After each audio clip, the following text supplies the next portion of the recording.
Hallo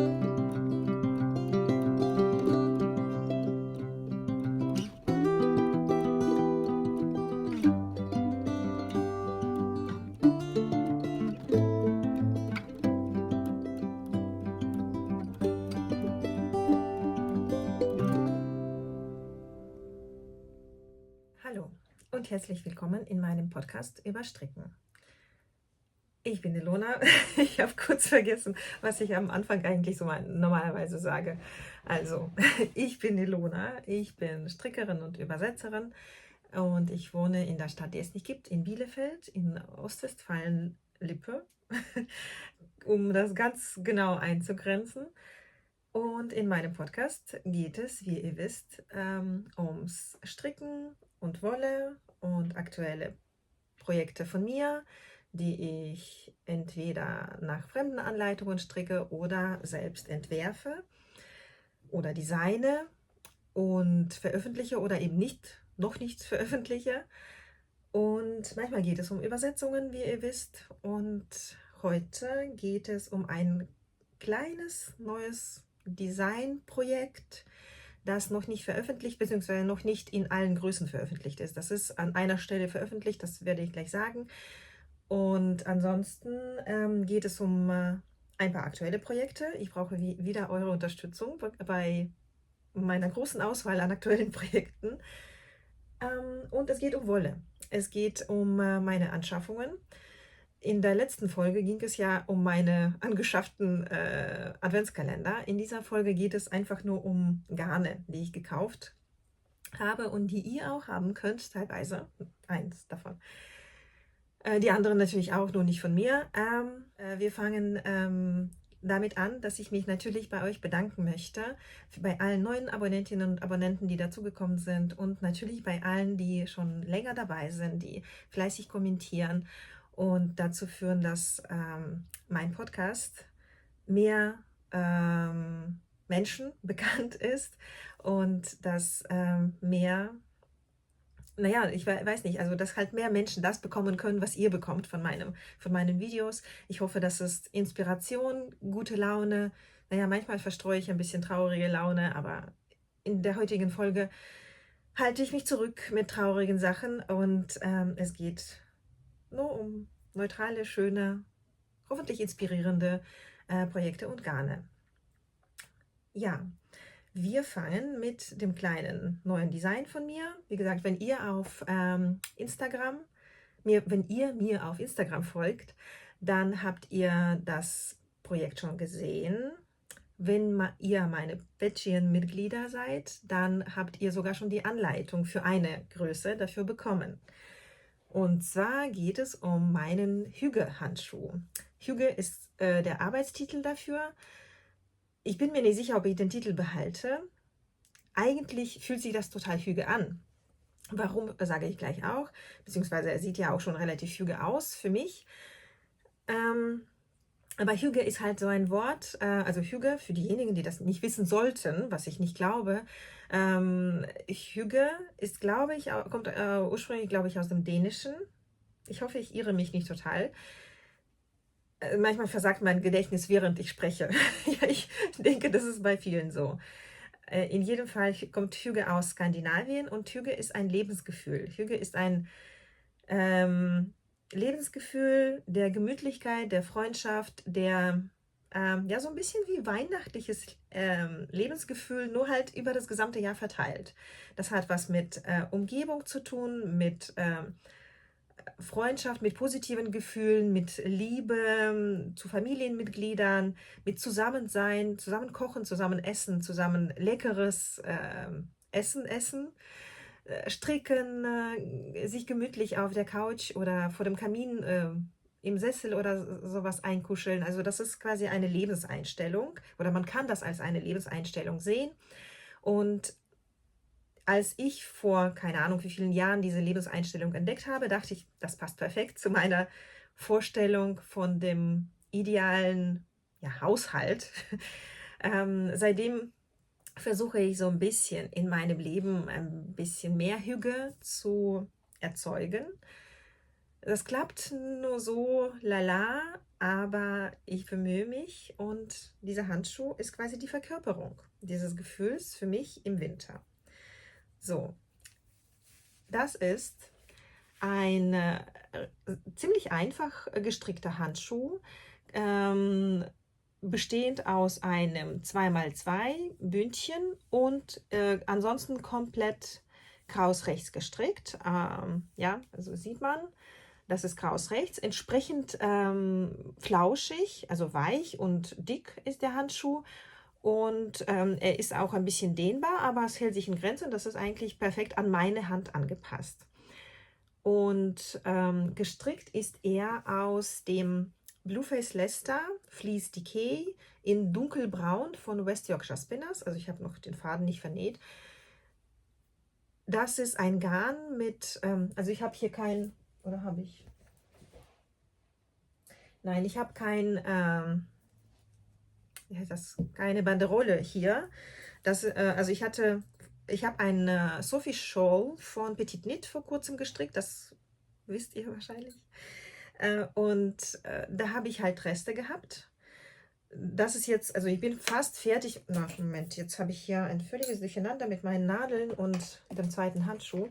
Ich bin auch schon, naja, quasi fast fertig mit dem zweiten Handschuh. Und das sind, also das alles war der Rest von dem dritten Strang vom Sophie Shawl. So, jetzt wurde ich kurz rausgerissen, weil ich angerufen wurde. Sophie Shawl habe ich gestrickt, genau, da sind ein bisschen weniger als 2,5 Stränge, ich meine weniger als 2,5 Stränge draufgegangen. Das sage ich alles in der letzten oder in der vorletzten Folge.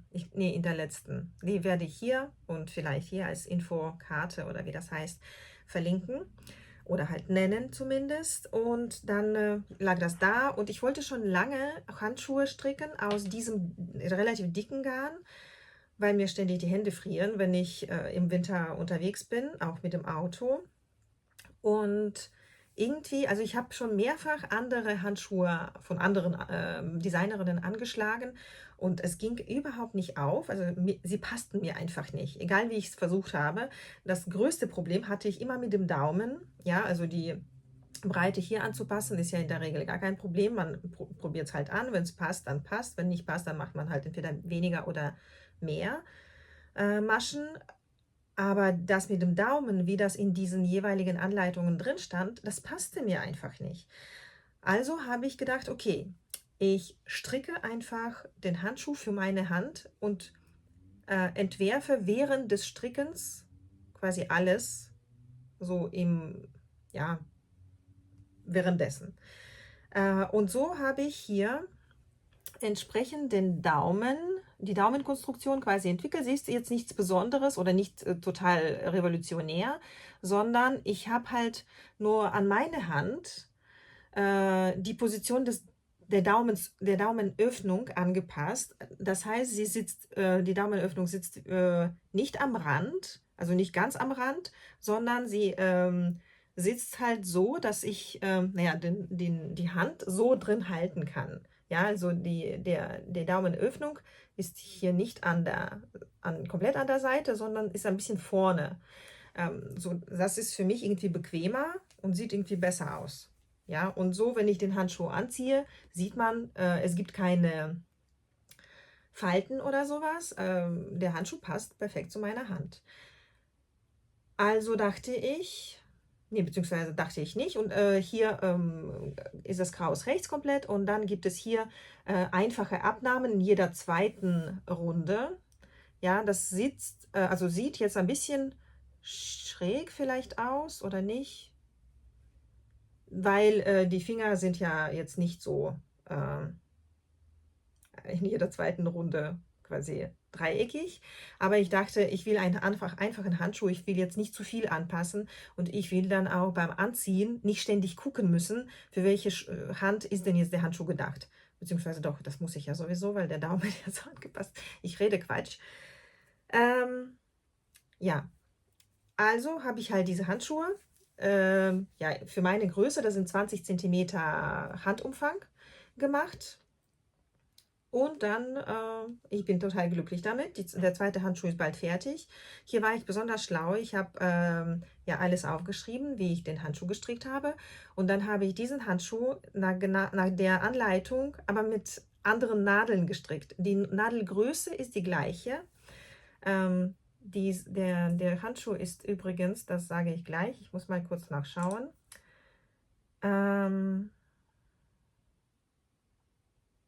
Mit 4,5er Nadel gestrickt, also das meiste quasi. Das hier ist alles mit der 4,5er Nadel gestrickt, das ist mit 3,5, oder? Genau, das Bündchen ist mit 3,5 gestrickt und den Daumen habe ich mit der 4er Nadel gestrickt, weil es am bequemsten war und weil ich den ein bisschen fester haben wollte und man sieht es auch nicht oder nur ein bisschen vielleicht, aber ich wollte ihn ein bisschen fester haben. Ich wollte nicht, dass er irgendwie so ausleiert auf dem Daumen. Und dann war ich so schlau. Ich habe den Handabschnitt des Handschuhs auf dem ersten Handschuh mit diesen kurzen, runden Stricknadeln gestrickt und fand das nicht besonders bequem, weil die Nadel selbst wirklich sehr kurz ist. Also so lang ist mein Finger und das ist die Nadel. Ja, und dann kommt schon das Seil. Das finde ich beim Stricken nicht besonders bequem. Meine Hände passen da nicht rein. Ja, ich muss irgendwie mich so verbiegen beim Stricken. Also verbiegen nicht.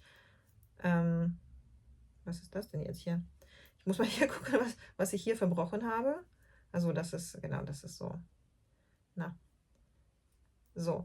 Und das finde ich dann sehr unbequem, irgendwie so zu halten. Da passen immer nur maximal 3 Finger drauf. Dann muss man immer irgendwie schauen. Fand ich unbequem.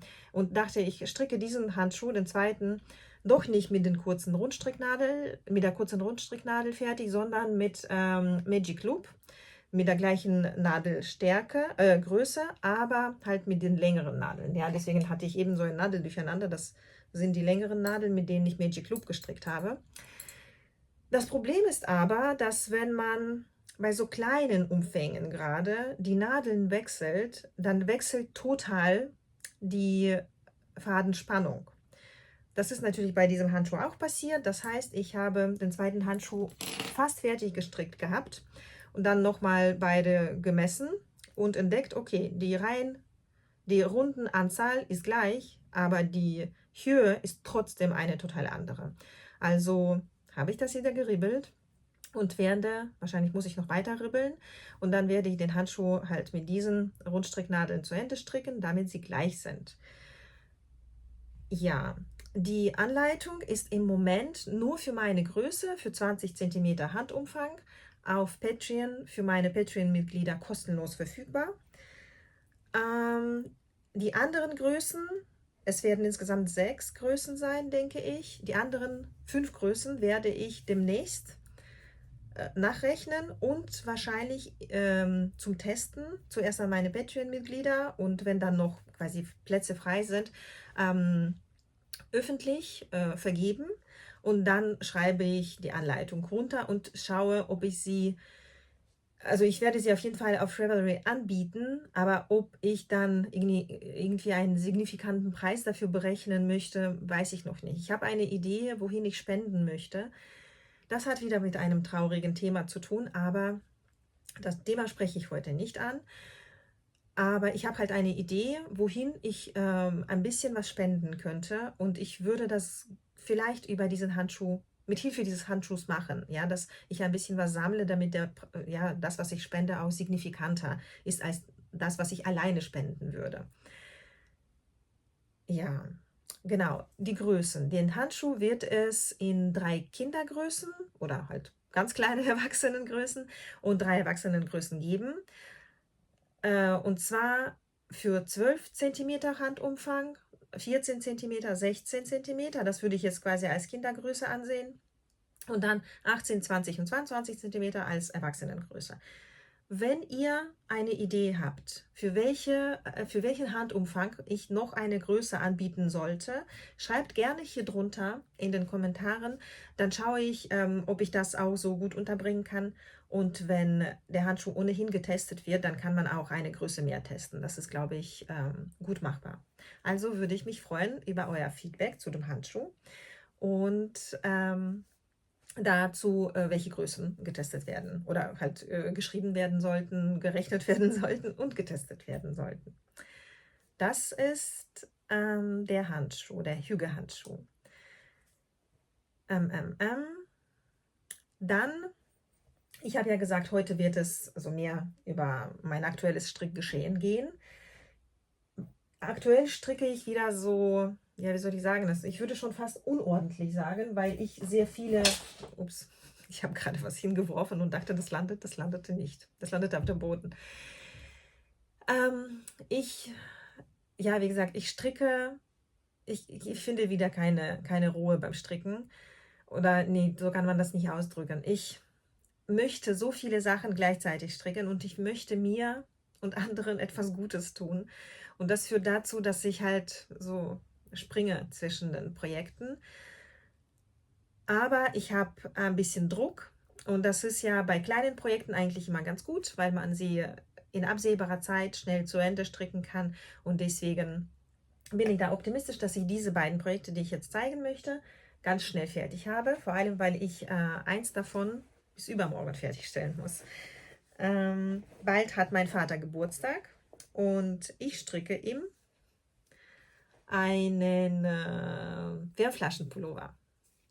Nach der Anleitung, die ich vor ein paar, also ich glaube in der letzten oder in der vorletzten Folge auch mal erwähnt habe.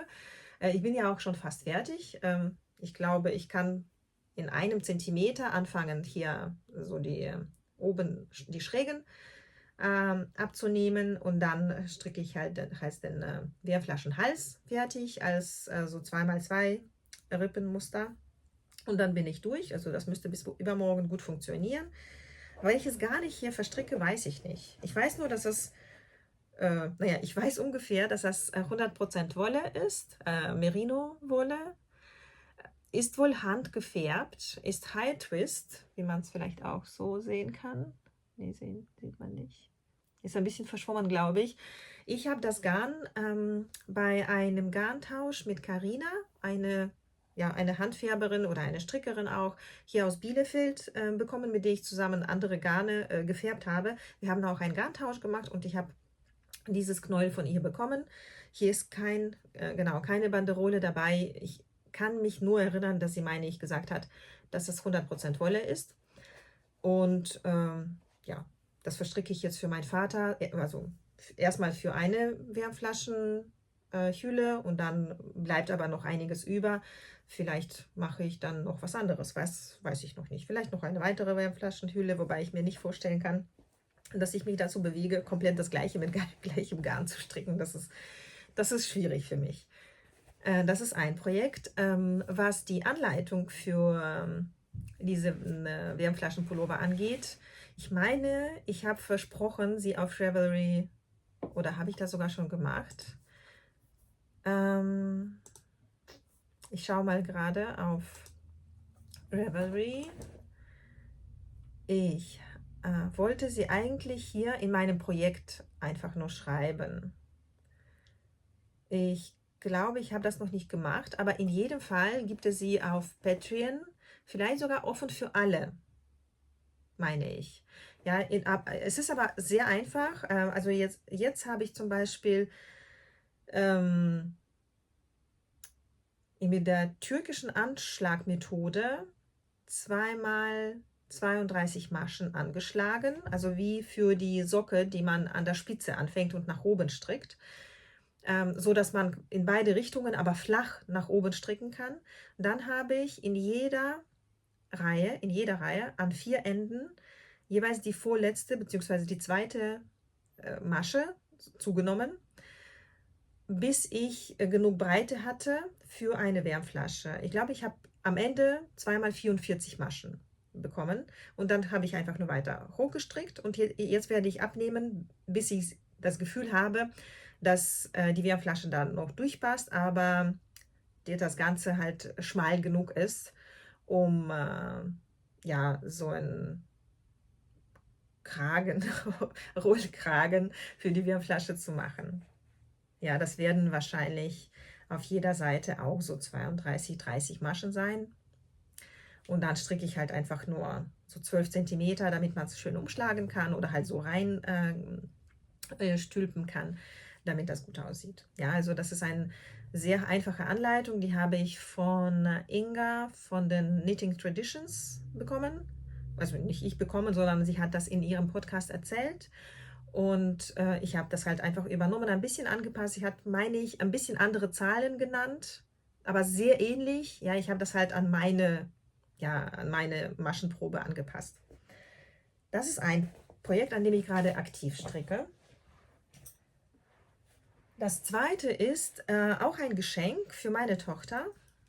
Das wird eine Watchcap Mütze sein von Pearl Soho. Ich habe ja schon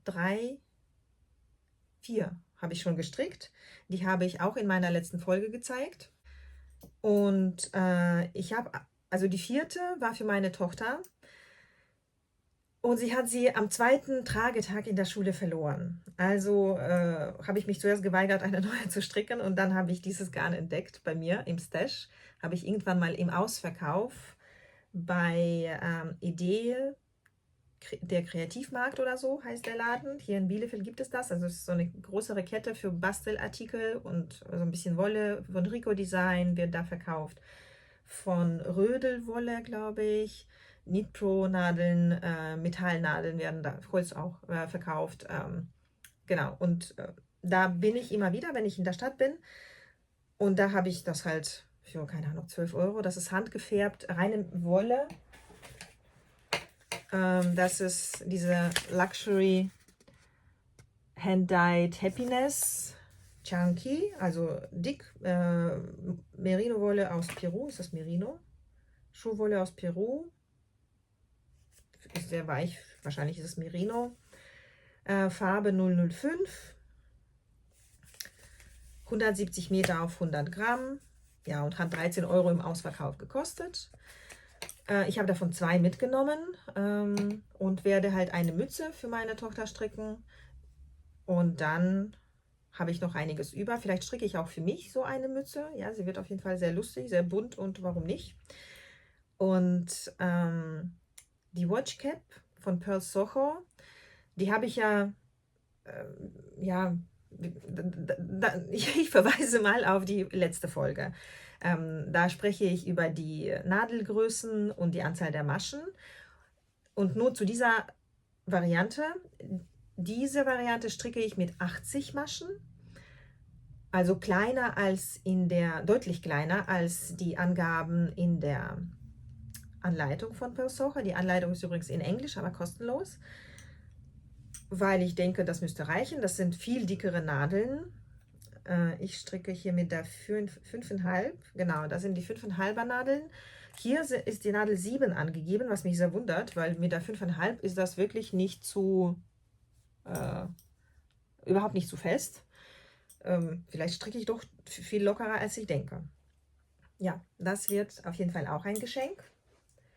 Und das müsste, also ich habe gestern Abend angefangen, 20 Minuten dran gestrickt und heute 30 Minuten dran gestrickt, vielleicht irgendwann bei einem Meeting.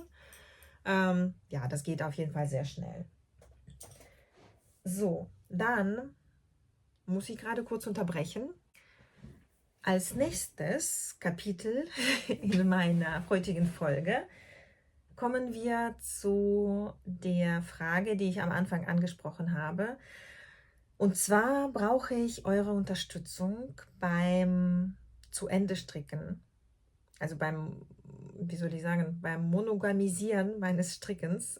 Ich habe ja zwischendurch erwähnt, ich bin wieder eine sehr, sehr unruhige Strickerin geworden. Das ist eigentlich meistens so, wenn es mir nicht gut geht oder etwas passiert, dann versuche ich durch das Stricken ja, mir freudige Momente irgendwie zu erzeugen und springe zu viel. Das normalisiert sich wieder. Daran arbeite ich. Und das hilft mir sehr, wenn ihr, so wie bei einer der Folgen, der letzten Folgen, mich irgendwie unterstützt und so ein bisschen ja, von außen auf die Sachen guckt, weil ich natürlich ja, keinen Abstand zu dem habe, was hier so los ist. Ich habe also wieder 3 Projekte ausgesucht, meine 3 aktuellen Projekte, jetzt neben den Geschenken, die bald fertig sein müssen sowieso. Ach ja, die Mütze für meine Tochter, die ich eben gezeigt habe, die werde ich auch wieder in eins der Säckchen in ihrem Adventskalender reinpacken, sodass sie die Mütze halt als ein kleines Geschenk auspacken darf. Und ja, das werde ich, wie gesagt, diese beiden Sachen, die werden schnell fertig. Das ist jetzt nicht das Problem. Den zweiten Handschuh kriege ich auch schnell durch, denke ich. Ich habe aber noch viele andere große Projekte, an denen ich, ja, wo ich manchmal mit der Motivation, sie fertig zu stricken, hadere. Das ist sicher bei vielen so. Deswegen habe ich jetzt wieder 3 Projekte ausgesucht. Ich zeige sie euch und bitte euch, eure Meinung dazu zu sagen, welches dieser Projekte ich als erstes monogam zu Ende stricken soll. Das hat ja wirklich super funktioniert mit den anderen 3 Projekten, die ich in einer anderen Folge gezeigt habe. Das habe ich wirklich innerhalb von 2 oder 3 Tagen habe ich den Pullover für meine Tochter fertig gehabt. Ich erhoffe mir genau den gleichen Erfolg bei diesen Projekten. So, dann starten wir. Das erste Projekt ist meine eigene Anleitung. Oh, oh, ich habe hier eine Masche fallen lassen, 2 Maschen fallen lassen. Und ich stricke, wie gesagt, nach meiner eigenen Anleitung, aber ich glaube eine andere Größe. Ich schaue mal, ob ich die hier finde.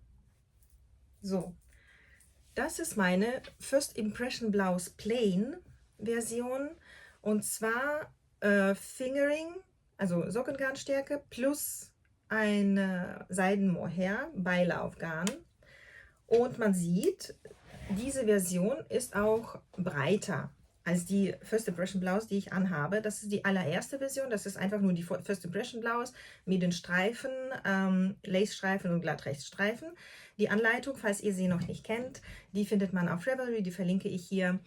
Beide Anleitungen getrennt oder zusammen als ein Paket kann man dort kaufen. Man kann die aber auch kostenlos herunterladen, wenn man Patreon-Mitglied wird. Und man kann sie auch auf Etsy kaufen, falls es mit dem PayPal-Bezahlen über Ravelry nicht funktionieren sollte. Also diese erste Anleitung genau, ist mit Lace und gestrickt in einem Single-Garn, in diesem Fall handgefärbt von das Strickzimmer. Und die zweite Anleitung, die First Impression Blouse Plain, ist, also die blende ich hier ein in dem Musterstück oder das Musterstück, das ich gestrickt habe. Und das ist jetzt quasi die nächste Version, also First Impression Blouse. Ich muss mal ein bisschen zurückfahren. First Impression Blouse mit Seidenmohair. Und das stricke ich jetzt ja so ein bisschen in Übergröße. Man sieht so, dass es recht locker sitzen wird. Mit etwas ausgestellten Ärmeln und einem leicht ausgestellten Körper. Das sieht man jetzt nicht so unbedingt. Und das Ganze stricke ich als Kleid, ja, als kurzes Kleid. Ich mag ja so kurze Kleider. Was soll ich dazu sagen? Ich überlege gerade, wie ich vorgehen soll. Das ist hier auch mit doppeltem Bündchen, ja, wie ich es ja so gerne mache. Dazu gibt es auch ein Tutorial auf meinem YouTube-Kanal hier. Hier ist im Prinzip nichts zu bedenken. Soweit ich mich erinnern kann, habe ich einfach nur die nächst kleinere Größe genommen zu meiner. Also diese ist in L gestrickt und ich habe die Größe M genommen und nach M gestrickt. Ja, weil logischerweise ist die Maschenprobe, hat die Maschenprobe weniger Maschen hier auf den gleichen Umfang und ich stricke mit einer, ich muss mal kurz gucken, ich glaube aber, dass die Nadel, genau, das ist auch 3,75, aber durch das Mohair, ja, bauscht sich das quasi auf. Ja, ich habe hier eine etwas andere Maschenprobe. Das Ganze werde ich noch, also ich stricke im Prinzip das erste Musterstück, um auszuprobieren, ob man mit der Plain-Anleitung einfach nur eine Stufe kleiner einen gescheiten Pullover stricken kann. Nur, wie gesagt, ich mache hier halt ausgestellte Ärmel und ausgestellten Körper und halt längere Gesamtlänge. Ich prüfe dabei, ob das so funktioniert und am Ende werde ich dann alle Maße ermitteln und schauen, ob man das so in eine ja, Ergänzung vielleicht zur Anleitung verpacken kann. So als Empfehlung, wenn ihr eine Mohair-Version haben wollt, dann könnt ihr das so und so machen. Ja, weil dann schreibt man natürlich keine neue Anleitung, wenn man halt nur eine andere Größe strickt. Das gucke ich gerade hier, das ist ein unschöner Übergang, da muss ich noch ein bisschen was dran machen. So, die Garne. Das Garn, oder die beiden Garne, sind von Knitting for Olive. Ich habe hier noch die letzten 2 Knäule von beiden. Das ist Knitting for Olive Merino in Farbe Powder. Genau, Farbe 96168. Das ist das dünnere Merino-Garn von Knitting for Olive. Und das ist Soft Silk Mohair von Knitting for Olive, auch in Farbe Powder, KF 0116. Ja, sie sehen beide so aus. Gut, sie sind bei Knitting for Olive optimal aufeinander abgestimmt. Wenn sie zusammen verstrickt werden, sieht man keinen Unterschied. Ja, also man sieht in beiden Garnen, ich kann das mal ein bisschen näher zeigen, man sieht keinen, also man sieht nie, dass das 2 Garne sind. Ich habe den Pullover natürlich schon anprobiert. Der sitzt recht, also wie soll ich sagen, er sitzt schon weit, aber nicht zu weit. Ich bin bisher sehr zufrieden und werde jetzt einfach eigentlich, denke ich, so lange stricken, solange mir das Garn reicht.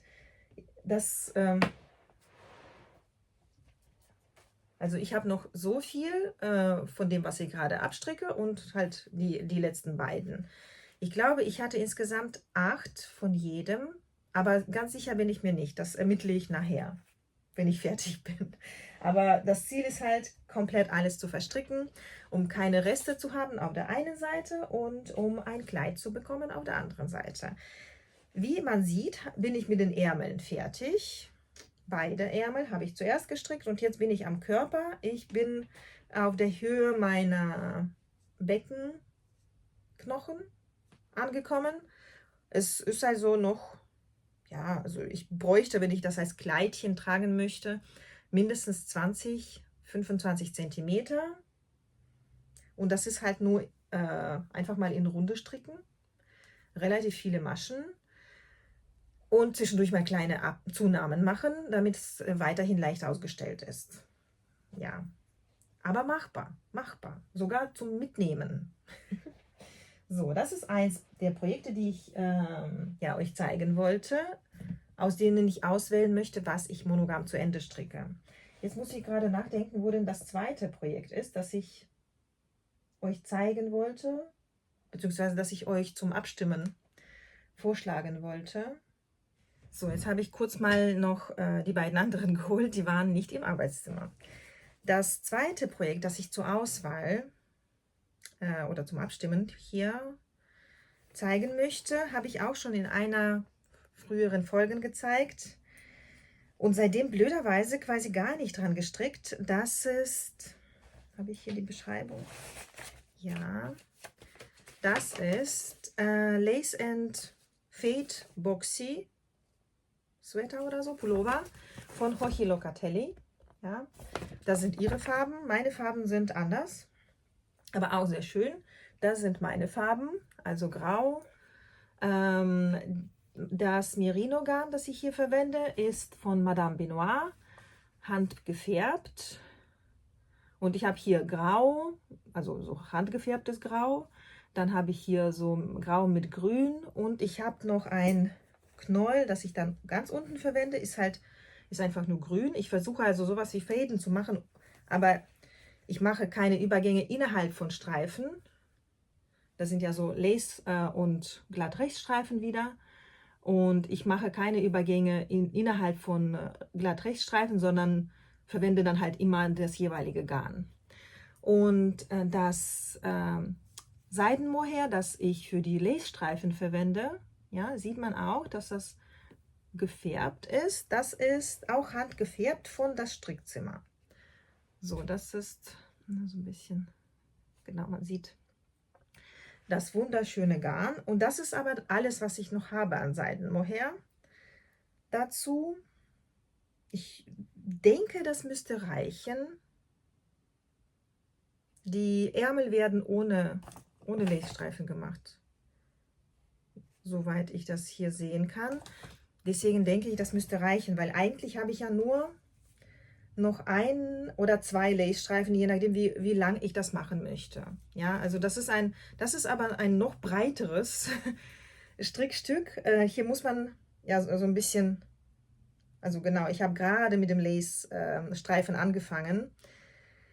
Das ist halt das, was mich bei diesem Projekt immer so zurückhält, weil man sich konzentrieren muss. Und wenn ich dann ein paar Tage keine so Freiräume oder so Zeiträume zum Konzentrieren hatte, dann bleibt das schon liegen und dann vergesse ich es. Und dann schlage ich halt so eine Watchcap an.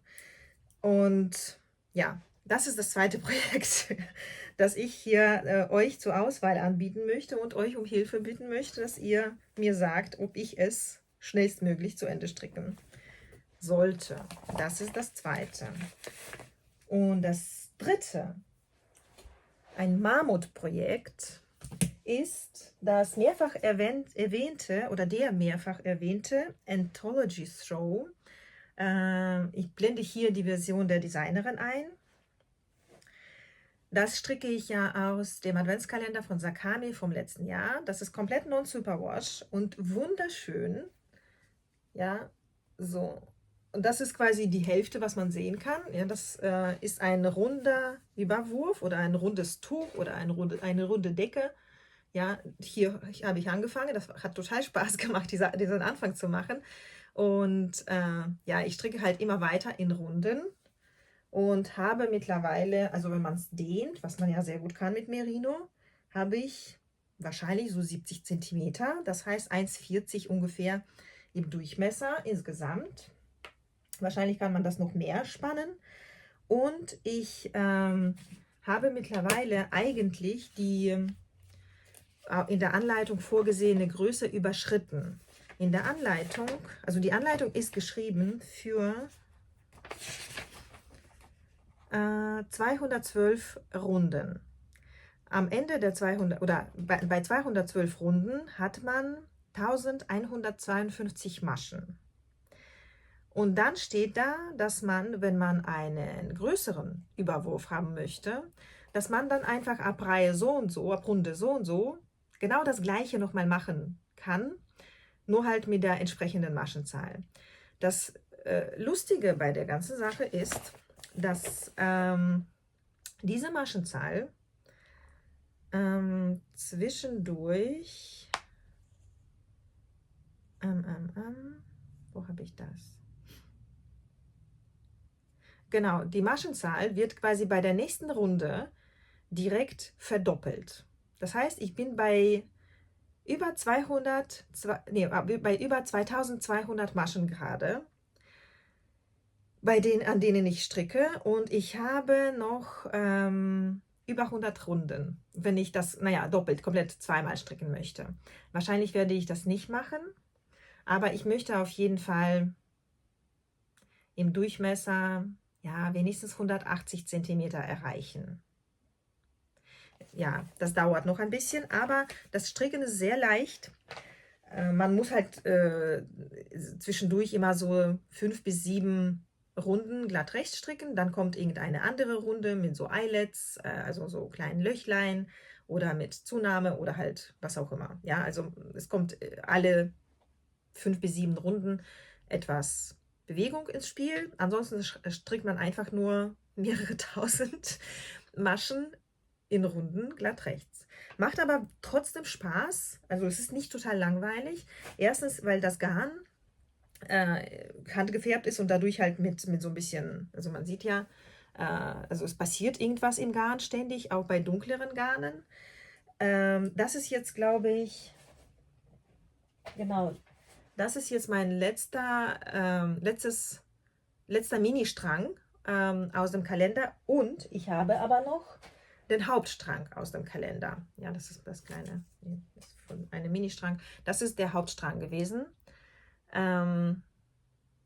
Das Garn ist einfach nur wunderschön, muss ich sagen. Also diese Färbung ist mir vielleicht ein bisschen zu finster, aber das ist nicht schlimm. Ich finde die Haptik, das ist, glaube ich, mit das schönste Merino-Garn, das ich hier angefasst habe. Das fühlt sich unglaublich natürlich an.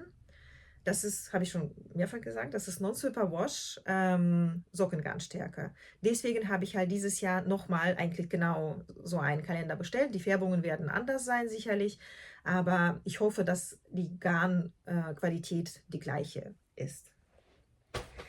Und das ist, wie gesagt, das ist das dritte Projekt für euch zur Auswahl.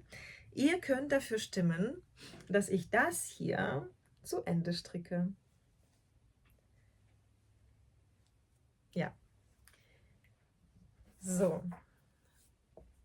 Und das letzte Thema, das ich heute ansprechen wollte, entgegen meiner üblichen Planung für Folgen, ist meine Anschaffungen. Also einfach nur direkte Käufe von Garnen. Ich habe, also die Garne, die ich gleich zeige, habe ich alle selbst gekauft und auch selbst bezahlt. Also nicht nur die Bestellung aufgegeben. Bei Knitting for Olive gab es ja vor kurzem wieder mal so eine Aktion, dass sie, ich glaube, weltweit versandkostenfrei verschickt haben. Und da ich sowieso eine Idee hatte, was ich wie ausprobieren möchte von Knitting for Olive, habe ich mir ein bisschen was zum Testen quasi bestellt. Und bin mir noch nicht sicher, was ich damit mache, aber da ich diese Garne und diese Farben wunderschön finde, wollte ich sie euch zeigen. Genau, ich habe diese Kombi bestellt. Ich habe von jeder dieser Farben 2 Knäuel bestellt und denke, sie doppelt zu verstricken. Ja, also ich weiß noch nicht genau, was ich damit mache, aber ich habe bei Kitova Kika, glaube ich, heißt sie, das ist eine finnische Podcasterin, die in Englisch die Podcasts macht, also auch stricken, und sie ist auch Strickdesignerin und so. Und sie hat gesagt, dass sie Garne von Knitting for Olive, die Merino, gerne nicht die Heavy Merino verstrickt, die ja Decay-Stärke hat, sondern die quasi einfache Merino, die Fingerringstärke hat, dünnere Fingerring sogar, 250 Meter auf 50 Gramm, da sie gerne doppelt verstrickt, wenn sie ein dickeres Garn braucht. Und ich finde die Haptik von den beiden Garnen auch unterschiedlich tatsächlich. Nicht nie sehr stark unterschiedlich, aber man hat den Eindruck, dass sie so ein bisschen unterschiedlich sind. Die Heavy Merino hat so einen etwas ganz leichten rustikalen Touch, also so einen griffigeren Touch, aber ist immer noch sehr weich. Und diese fühlt sich aber sehr weich an von Anfang an. Ja, und deswegen dachte ich, ich probiere es mal aus. Und ja, habe mir halt quasi so eine Art Fade-Set gemacht. Ich weiß aber noch nicht, ob ich das wirklich so fäden möchte, weil ich habe noch nie richtig gefädet. Ja, also falls ihr nicht wissen solltet, was Fäden bedeutet, beim Fäden nimmt man Garne unterschiedlicher Farben, manchmal, also halt mal mit mehr, mal mit weniger Differenz in der Farbe, und verstrickt sie so, dass die Garne ineinander übergehen. Ja, und je ähnlicher sich die Farben der Garne sind, umso weniger sieht man das. Man sieht halt nur, okay, da ist irgendwann dann doch eine andere Farbe. Je mehr sich die Farben voneinander unterscheiden, umso mehr sieht man natürlich den Übergang. Aber je nachdem, wie man es fädet, sieht das trotzdem sehr schön aus. Mein Problem beim Fäden ist grundsätzlich der Farbübergang, also die Runde oder die Reihe, in der die Reihe ist ja kein Problem eigentlich, wenn man es am Rand macht.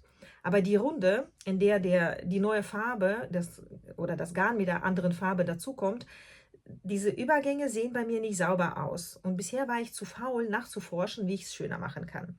Deswegen mache ich es nicht gerne. Aber mal gucken, vielleicht wird das erste Mal sein, wo ich es richtig mache.